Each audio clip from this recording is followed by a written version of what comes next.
Okay ready. தீர்மானம் மட்டும் நாளைக்கு சொல்லுவாரு. எல்லா பத்திரிகை நண்பர்களுக்கும் நமஸ்காரம்.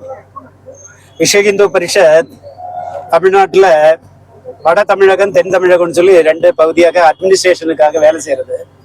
ஈரோடு சேலத்திலிருந்து வடக்கு இருக்கக்கூடிய பகுதிகள் எல்லாம் சேர்ந்தது வட தமிழ்நாடு.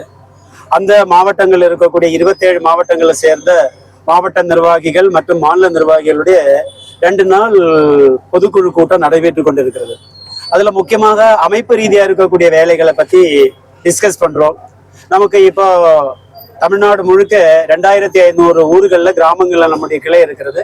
வட தமிழ்நாட்டில் இருக்கக்கூடிய பகுதிகளில் 1010 வரைக்கும் இருக்கக்கூடிய பகுதிகளில் நம்முடைய கமிட்டிகள் கிளைகள் எல்லாம் இருந்து வேலை செய்யறது.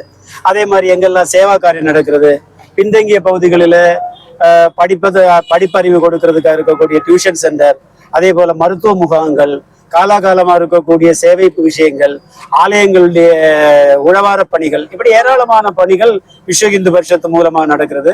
நாடு முழுக்க 7500க்கும் மேற்பட்ட பெரிய ப்ராஜெக்ட் நடக்கிறது, ஸ்கூல் நடக்கிறது. தமிழ்நாட்டிலேயும் கூட பள்ளிக்கூடங்கள், ஆஸ்பத்திரிகள் எல்லாம் நடந்து கொண்டிருக்கிறது. இதை பத்தின ஆய்வுகள் நடக்கிறதுக்கு ஒரு கூட்டம். 2வது விஷயம், காலாகாலமாக தமிழகத்துல, மாநிலத்துல, நாட்டுல நடக்கக்கூடிய விஷயங்களை பத்தின விஷயங்கள் நம்ம தீர்மானமாக போடும். குறிப்பாக இந்த சமயத்துல திருப்பரங்குன்றத்துல கோவில்ல மலையில தீபம் ஏற்றுவதாக இருக்கலாம், இல்லைன்னா ஒரு ஹைகோர்ட்ல நடு ரோட்ல வச்சு பசுவை வதை செய்யக்கூடாது, அரவு சாலைகள் என்ன பண்ணணும், எஸ்பிசிஐ இருக்கிறது, எப்படி பிராணிகளை பாதுகாக்கணும்னு சட்டம் இருக்கிறது.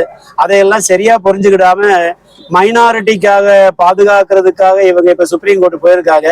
சுப்ரீம் கோர்ட் போனால நாம ரிவ்யூ பெட்டிஷன் பண்ணுவோம். அதே மாதிரி கோவில்களுடைய நிர்வாகம் இந்துக்களுடைய கொடுக்கணும்னு சொல்லிட்டு சுப்ரீம் கோர்ட்ல கேஸ் நடந்துட்டு இருக்கிறது. அதையெல்லாம் நாம மக்களுக்கு விழிப்புணர்வு பண்றதுக்காக இந்த 2 நாள் மாநாடு நடக்கிறது. ஆகையினால அதனுடைய அடிப்படையில ஒரு விளக்க பொதுக்கூட்டம் தான் இங்க நடந்தது. உங்களுக்கு எல்லாருக்கும் நன்றி. என்னுடைய பேரு ஸ்தானு மாலையன். இந்த பேரு கேட்டாலே 3 சாமி இருக்கக்கூடிய சுசீந்திர சாமியுடைய பேரு. நான் கன்னியாகுமரியை சேர்ந்தவன், அதனால பேர்ல அது ஊர் இருக்கிறது.